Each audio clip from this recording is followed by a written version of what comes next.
Bien, a continuación, entonces, vamos a darle solución al problema de la red resistiva en escalera, la cual se encuentra planteada aquí en la parte inferior de esta diapositiva, de esta slide, con una fuente en el lado emisor de 6 volts.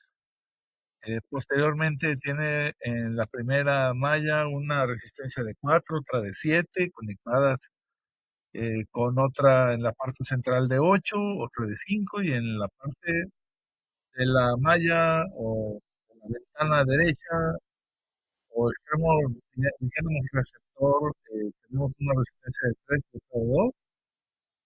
Bueno, los voltajes están determinados para el orden de izquierda a derecha, lo mismo que las corrientes.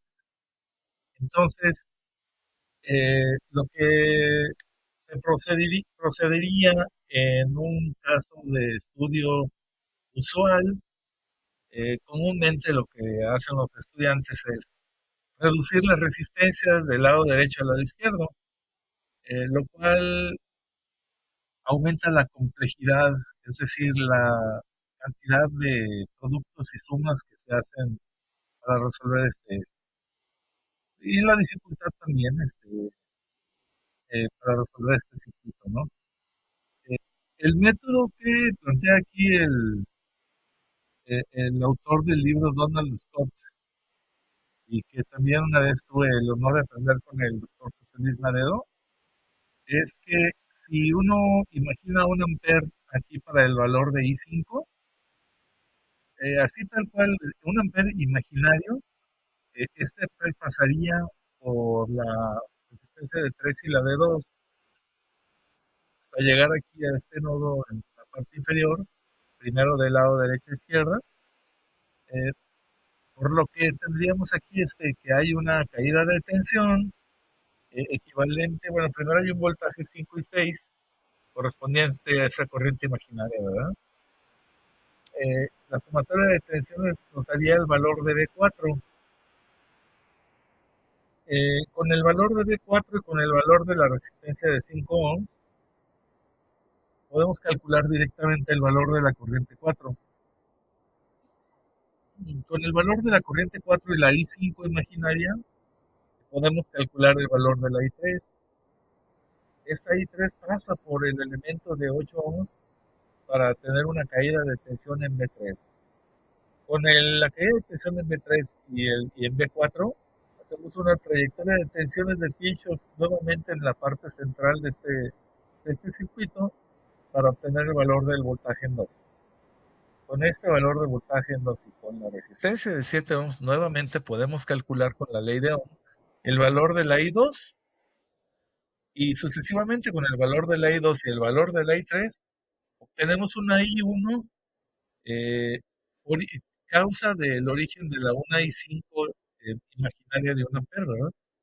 Entonces, esa I1 pasa por el elemento de B1, produciendo una caída de tensión B1 que nuevamente, si sumamos ley de tensiones de Kirchhoff en el elemento eh, de B1 y B2, es decir, de 4 ohms y de 7, lado extremo izquierdo, obtendríamos un voltaje determinado que obviamente no sería el valor real de la fuente de voltaje de 6 volts.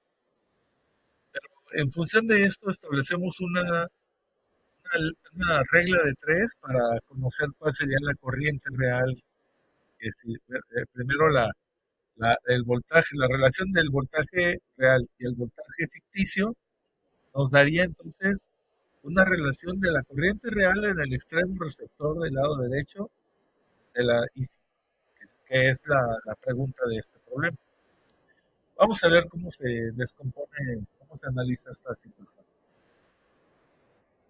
Bien, entonces comenzamos con la I5 de un amper a partir de aquí y con este lazo de tensiones podemos calcular la de 4 como dijimos, ¿verdad? Entonces dice aquí, con la ley de tensiones en el punto 2, calcular entonces el valor de E4, aplicar la ley de Ohm para conocer entonces la I4, ¿verdad? Vamos aquí entonces, continuamos. Entonces ahora aplicar ley de corrientes de Kirchhoff este nodo eh, para conocer el valor de la I3.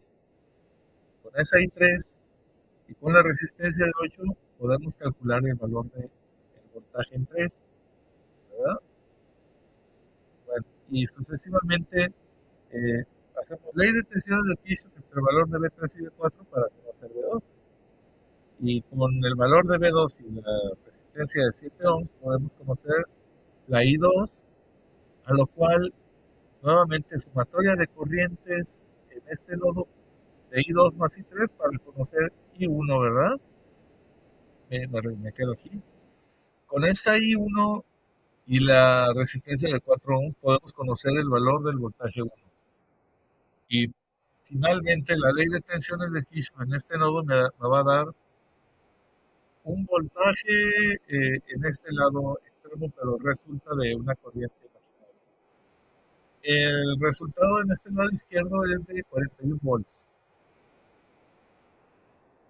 Entonces, eh, si la regla de 3 se plantea de la siguiente forma.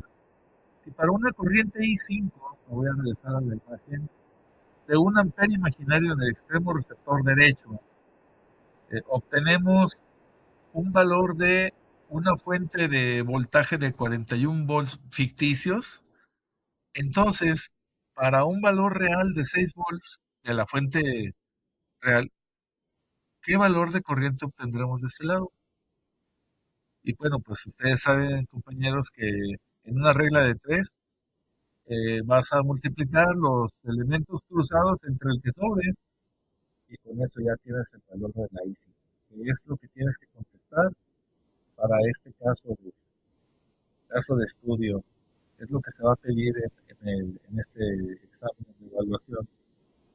Bueno, por último tenemos aquí una pequeña broma que le dice el número imaginario al número pi. Dice, sé racional. Y el pi le contesta, pues tú sé real, ¿no? Sé realista. Be rational, no you get real. Bueno, gracias por su atención. Continuamos con el siguiente ejemplo en la siguiente breve